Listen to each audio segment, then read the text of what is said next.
Maestro, we're going to end the season with Mahler 3, a gigantic work. Certainly, it seems like every motif of Mahler must be in Mahler 3. Mahler 3 is it's a turn of the century piece. It's a piece that Mahler has written and finished in 1895 and 96.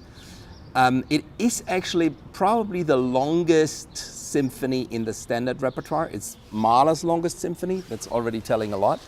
There is another symphony by Havergal Brian, a British composer. It's called the Gothic, which is longer, but I don't think that counts because it really didn't make it into the standard repertoire. So Mahler's longest symphony is probably the longest symphony in the standard repertoire. It's about 100 minutes, so 1 hour, 40 minutes.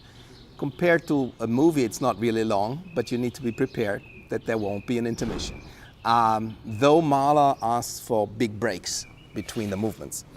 It is a piece really about nature. And Mahler had in his beginning, when he composed the piece, which he always composed on a lakeside in the nature in his little composing hut that he was using during the summer, because he was working as a conductor during the season. So he didn't have really time to focus on composing. So all these pieces are always created during the summer.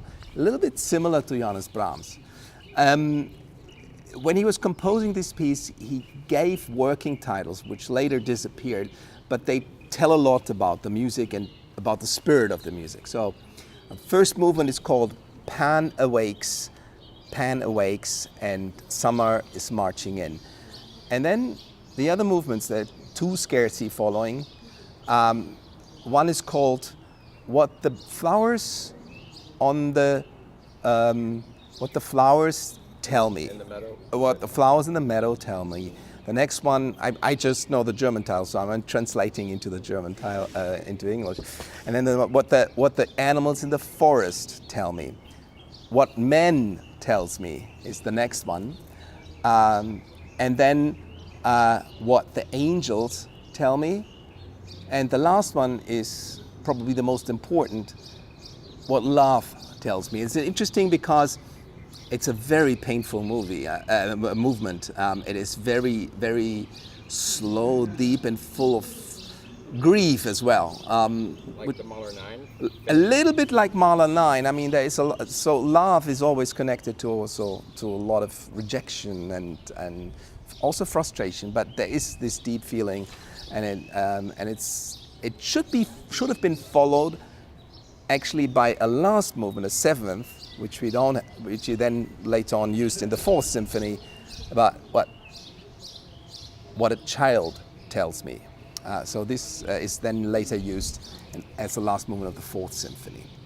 So it's a very nature-connected symphony. As I said, it's one of the longest, but it's very diverse. You have a lot of very interesting new things happening. There's a post-horn solo, which is a special type of trumpet. A post horn used for the post to show the male is coming in. It's just in a very artistic way used, of course, here. It has a contralto or a solo, which is quite important in the fifth movement, and it uses also a children's chorus and a ladies' chorus, so high voices before he goes into the love scene. So when he talks about men, what men tells me, he uses voice, of course. Well, what a great way to end your third season with the San Antonio Symphony. Here we are at the McNay Museum. The flowers are budding, and we feel like we're in Mahler's environment right now. Yes, I think it looked a little bit different. There was a lake, There was a lake, and there was, of course, a lawn. His hut was a little bit more humble.